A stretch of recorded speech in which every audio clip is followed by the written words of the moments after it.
Welcome to World Series News. We're back, and I have got a guest that you've all been wanting to see on World Series News that hasn't quite appeared yet. And you can see her on the screen already. Her name is Fiona Barnett. And what Fiona doesn't know about many different issues is not worth knowing. Today, we're going to talk specifically about the NDIS, the National Disability Insurance Scheme, where Fiona has got a very interesting story to tell and is going to blow the lid on a system that was set up under Prime Minister Julia Gillard that was meant to provide for people with disability to look after them throughout their lives. But under the stewardship of Scott Morrison, all of a sudden we're seeing the Workcover model replace it.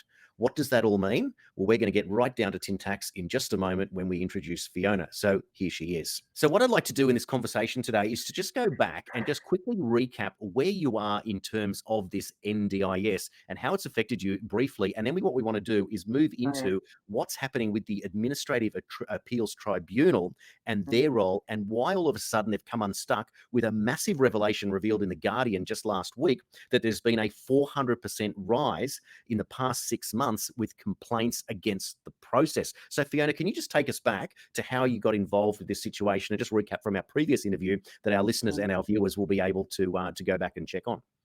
Okay, so I basically have a whole bunch of what you call invisible disabilities, and that's what Scott Morrison is attacking with the NDIS. So anyone on the NDIS who has invisible disabilities like autism spectrum disorder, etc., they're being culled first.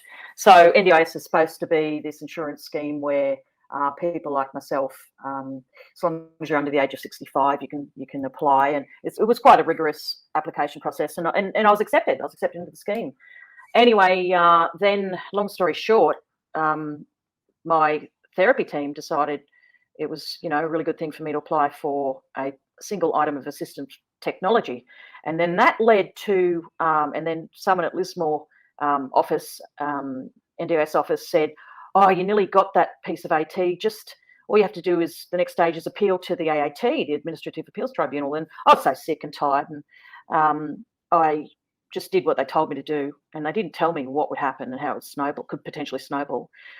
And that was 2 years ago, and so it's gone from there. And it looks like I've been made a bit of a test case because the government hired all these really top administrative law firms and barristers, and administrative law being the most expensive type of law you can have to pay for. And of course, poor disabled people don't have the capacity to defend themselves and don't have the money to pay administrative law barristers at a minimum $4,000 a day to represent them. Anyway, so I found myself, I was really sick and reliant upon an advocate who, as it turns out, hasn't even read the Administrative Appeals Act. So she didn't realise when the AAT themselves were breaching the legislation, and then those breaches of legislation, breaches of the Administrative Appeals Act in the Brisbane AAT office, facilitated the NDIA's lawyers' breaches of something called the Model Litigant Rule. Now, the Model Litigant Rule, in a nutshell, means that government lawyers are supposed to be model litigants, and they're not allowed to use their resources and power and their education, everything, to hammer someone who can't afford to defend themselves and employ those same resources. So anyway, this went on and on. It was horrendous, and we've talked about that in another interview. It took an hour actually to describe all of that. So if people go and listen to that original debacle. Yes. So what's relevant? And so I've got until May to I've come out of a 2-year nightmare. Especially, I've been very sick, and my functional decline has been exacerbated by the NDIA's attacks on me. And then my function declines, and then the NDIA turn around and say, "Oh, see, you've declined in the last 2 years since you've had all these supports and therapy and everything." And they blame the supports and the therapy for the functional decline. Well, that's not what the truth of the matter is. So NDIS is the NDIS Act 2013 specifically states that you do not need a medical diagnosis in order to qualify for the NDIS scheme. You just need something called psychosocial disability. And psychosocial disability is there's a set of guidelines that the NDIS just recently published. Here you go. So you've got something called, this was published late last year, and it's called National Disability Insurance Scheme, NDIS, Psychosocial Disability Recovery Oriented Framework.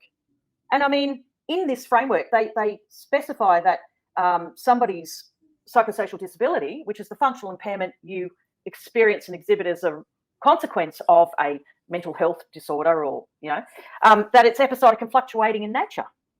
So then they hire a hired gun psychiatrist to write reports about me and all this nasty stuff, and exacerbates my pre-existing condition and triggers me, re-traumatizes me by denying that I am a child abuse victim, and denying and the NDIA lawyers help that by not handing over all the reports and breaking the law, mind you, the AAT Act, by not handing over the 11 to 14 Victim Services New South Wales reports from the last 8.5 years, actually, that they had in their possession. Things like that. They cherry pick the information they give to this hired gun psychiatrist who writes this completely biased report. And so these are the dirty, filthy tactics they've employed, and I detail that in the last interview. But so then, as I'm studying, so I've got until May to study the law, because now I'm representing myself, because it costs too much money to do anything else, and the disability advocate hasn't even read the AAT Act, and she's not a lawyer. And so I'm studying the AAT Act recently during the floods and everything, and I'm going, hang on a minute. Even since the last interview you and I did, I'm finding more stuff that everyone has breached.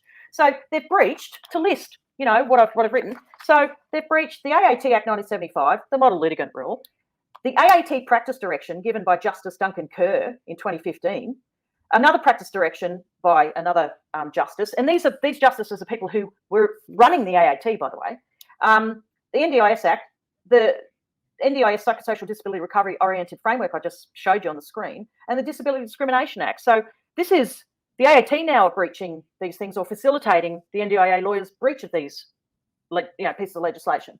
So basically, I've had them say, like, the AAT, what I've discovered when I've read the Act, if anyone bothers reading the Act, so Section 2A of the Act says that in carrying out its functions, the tribunal, the AAT, must be accessible, fair, just, economical, informal, and quick, and it must promote the public trust and confidence in the decision-making of the tribunal.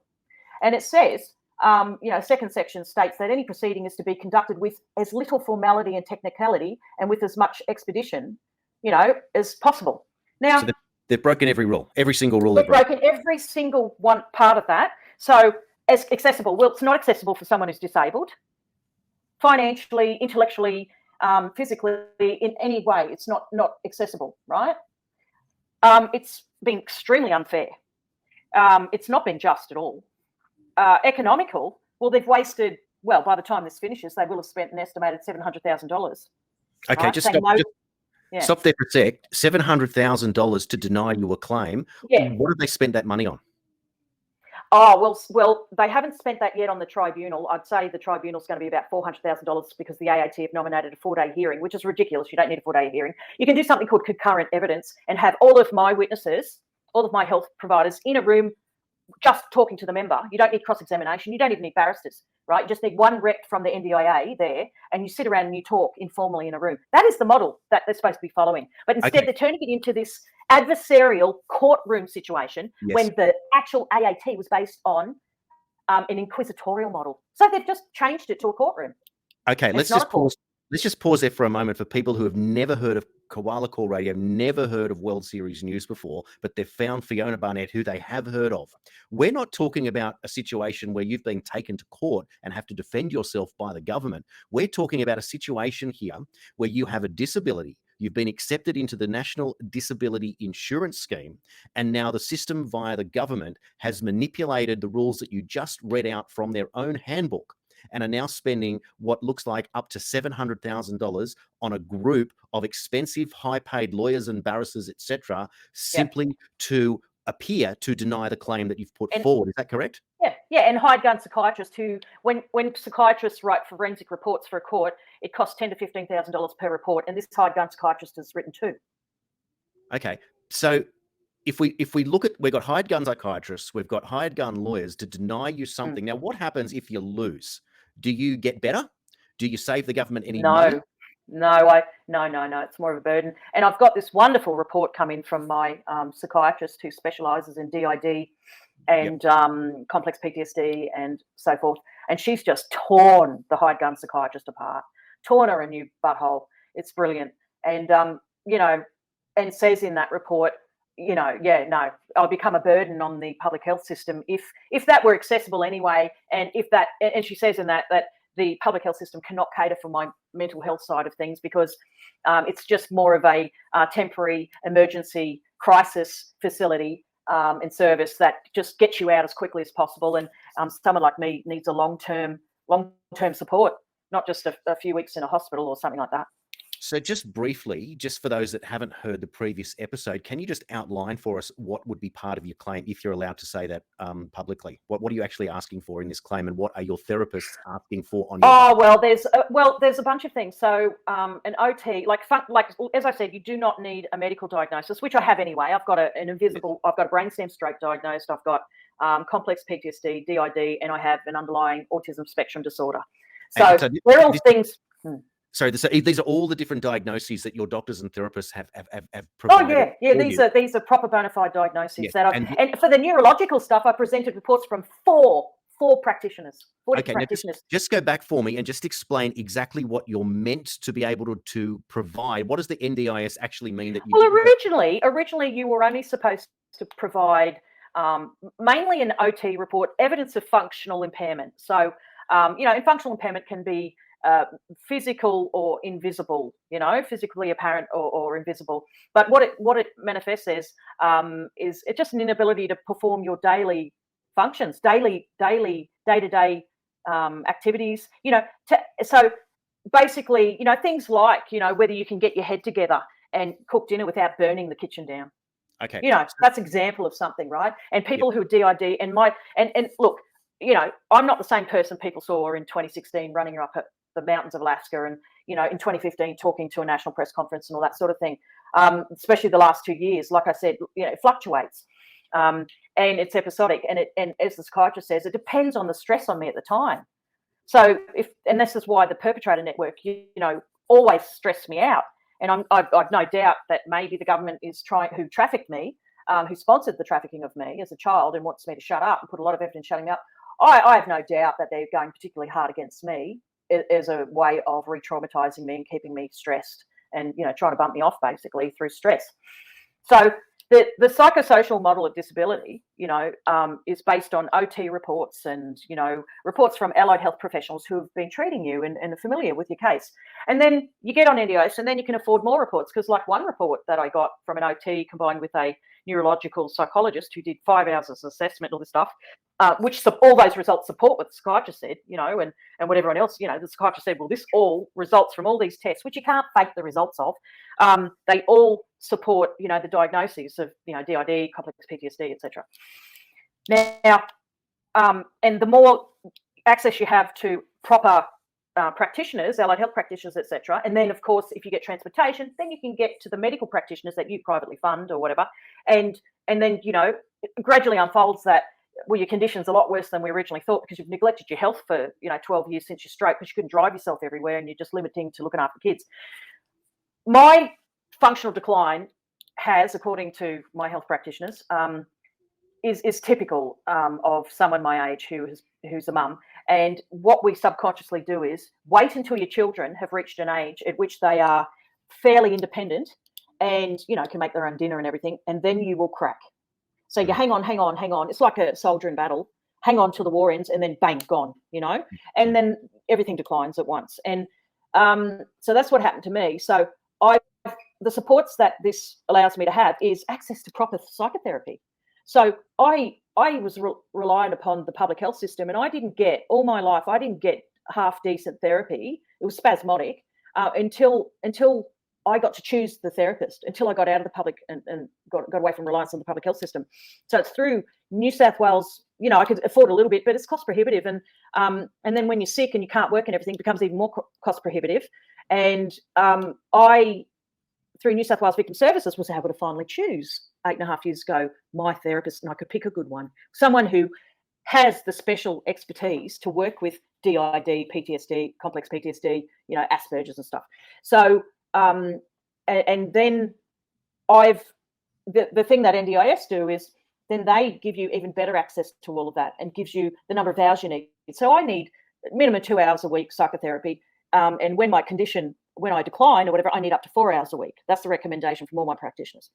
So NDIS allows that because Victim Services New South Wales give you 1 hour a week, and you barely get past how the week was before you get into something. And the thing is, even when I was at uni doing psychology years and years ago, we were taught you had to have at least an extra half hour, maybe 45 minutes with child abuse victims. That was the mandate at the university, according to what the APS guidelines were for working with victims of child sexual abuse. And I'm a more extreme case, you know. So I really started getting somewhere when I could have longer sessions, and it even got better when I was in a safe environment where I didn't have to drive home dissociated at risk of having a car crash or something, when everything happened at home and sessions were at least 2 hours duration.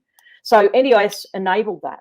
You know, the other thing NDIS enabled was, you know, speech therapy, because I have anomic aphasia, and you wouldn't realize what that is because I'm so, you know, I just tested superior to very superior range of IQ, but IQ is not synonymous with functional, you know, ability and performance, right?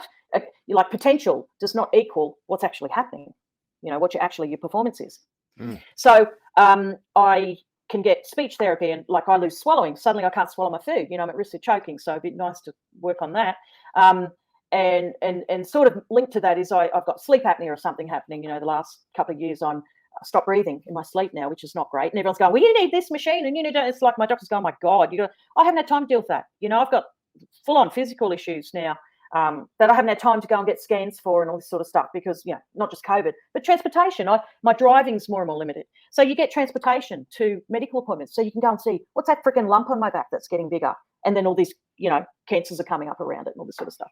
So then you get things like physiotherapy. So neurological physiotherapists can do maintenance work on like I did wonderful work that changed my life years ago on vestibular rehabilitation for the brainstem stroke. But, you know, that all goes to shit if I'm under stress. You know, you go down to base functioning and the room's spinning and you can't drive and you get migraine and this sort of stuff. So, and it gives you access to art therapy, which is fantastic. You know, art therapy is, I mean, I was actually studied art therapy 30 years ago, so I know what it is. And, you know, if anyone's read my free book, I touch on just how good it is. And clay therapy is the latest thing that the art therapist does. And that's completely different to talk therapy and gives you another way of, it's about not losing what you've already got, you know, not declining any further, and trying to live a meaningful life that's got a sense of hope in it, you know, because, you know, I need an occupation. I'm really high IQ. I always used to do a lot of things. I used to build houses. I used to paint, you know, years ago. I used to do craft and stuff like that in my youth. And, you know, and I could do things right up to my stroke. I was still doing a lot of building work and I liked welding and stuff. But now, you know, I can't even hold a tool because, like, I'm at risk of cutting my hand off now, you know, like I'm just too clumsy. So it allows you to resume activities to give yourself something, an occupation in the day, you know. No one wants to sit there staring at the wall for 24/7, you know. So there's various things it allows. It allows even just some help with, yeah, like doing the physical stuff. Like if I like doing projects like building gardens, if I like, you know, doing welding or whatever, it allows you to get someone in to help you and be your arms. You know, if you can't hold the tools, you know, because you're going to kill yourself, but that's what you love doing. It just allows people to have a life again.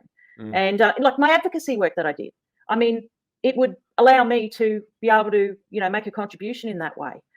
You know, so these are the sorts of things that allows. So basically, you're up against a system that is changing the rules that looks like the only reason why it's doing it is to deny claims against people who need them against the system that's already created in the first place. Yeah, to reduce money.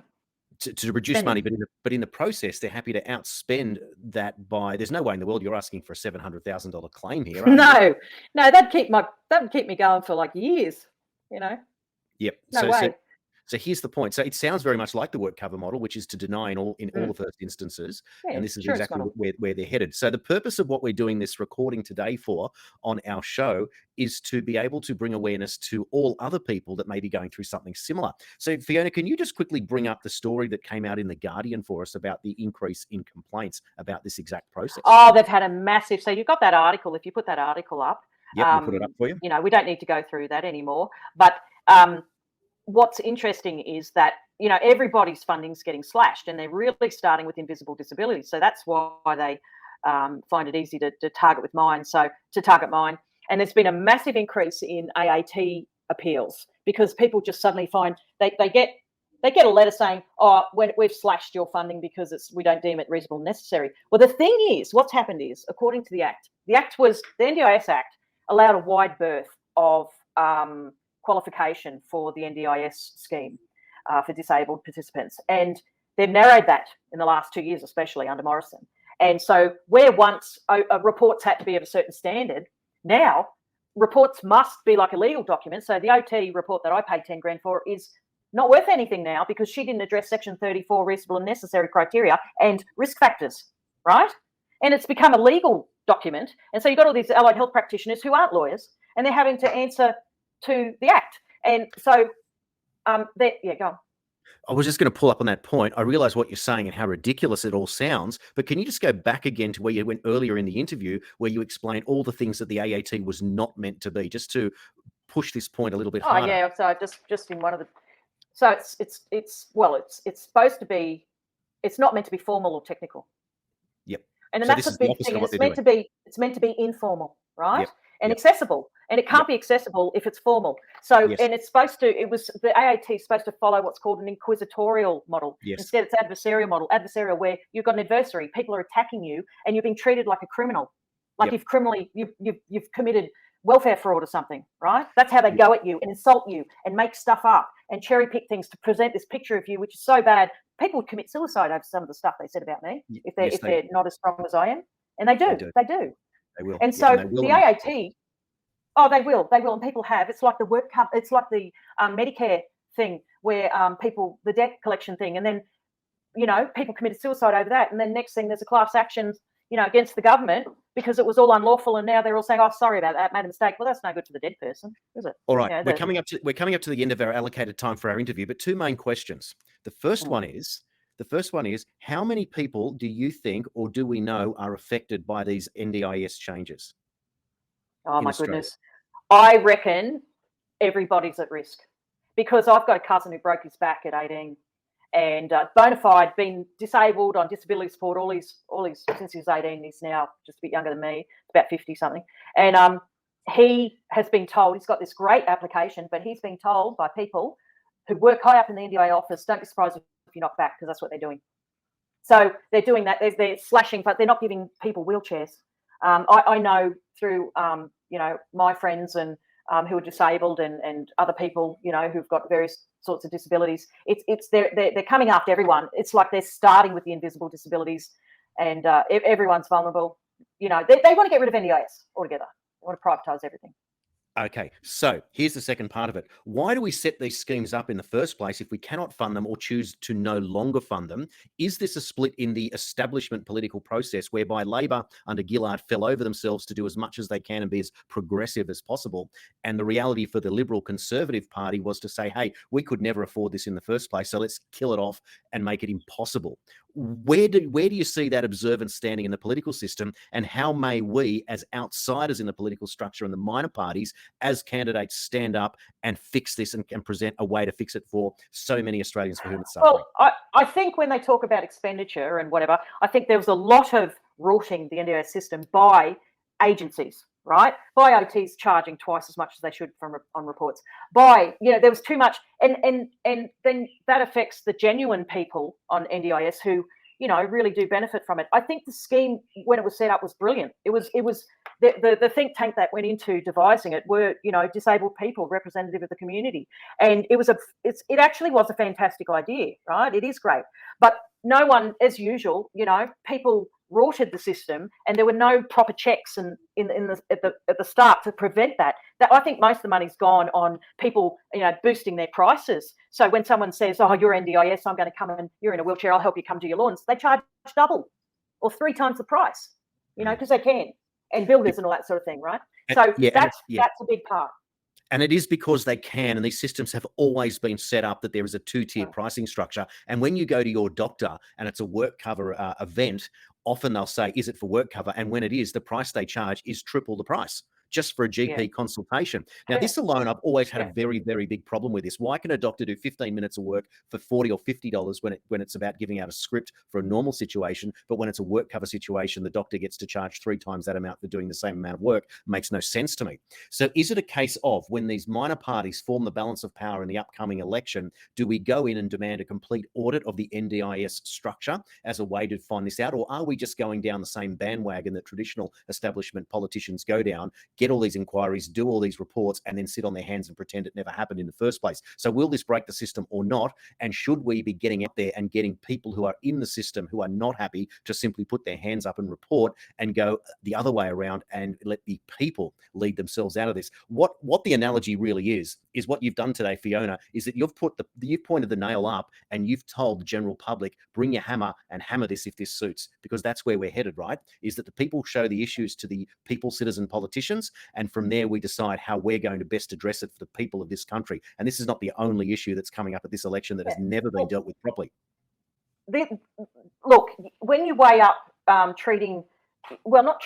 supporting people with, mental health and invisible disabilities and that sort of thing, when you do it via NDIS, you're actually saving that person from going into the public hospital system. And it's much more expensive going into the public hospital system. One stay in the public hospital system costs more than a whole year on NDIS. It can work. It does work, but they need to place caps on what practitioners and whatever, these people who provide support, what they can charge. But also, I think, look, when I talked to my local member who they were Labor, they said we've come under the budget that was predicted for NDIS. At this, Scott Morrison's lying, and it's true. There hasn't been, they haven't gone over budget. What has gone over budget is all the money spent by lawyers, who are hired by the NDIS. What they need to do is have an AAT system, an appeals system, void of lawyers. You need to get rid of the lawyers. So that would cut spending, big time. You need to go back to the inquisitorial model and chuck the lawyers out of the room. Look, it's a great idea, and look, they've done that quite well in the departments of fair trading around the country, where you have a member who acts as the magistrate or judge, and both aggrieved parties come along, and they simply lay out their facts, and the member makes a judgment call based on the evidence presented, and you come to a logical conclusion. That makes for a very, very simple, understandable way for many people who are listening and or watching this show today with Fiona. It's a really, really important thing to understand here, that you may well be affected, or you may know someone who is affected. So please leave a comment. Please share this video as far and as wide as you can for anyone, as we are in the jump seat, up the front now, as we approach an election that will happen somewhere in May of 2022, that if you're seeing this, get out, speak, share. This is the only time in history where everything is on the table here, and the big people know it. And just to paint a picture of what's going on in the world today, we've had a virus vanish almost as if overnight. We've all put our attention onto a war. We're being flooded around the country. We've got our superstar sporting heroes dying mysteriously out of nowhere, and all these crazy things are happening before our very eyes. And we need to understand the most important part of what's going on now is that you who are listening or who are watching are reminded, please put your own interests first before you consider what anyone tells you or asks you to do in the lead up to this election. Yes, there are always going to be people worse off than you, but the reality is you do not know where you are headed in the next 6 months to 2 years, just in terms of where your economics will be related. And I'll bring this point up before we conclude this show, and it's this. The US Fed has come out and said that interest rates will rise in the United States as early as March, which is where we are right now, and that there will be 4 interest rate rises in the United States this year, and they will not be 0.25% rises. They're talking at least 0.5%.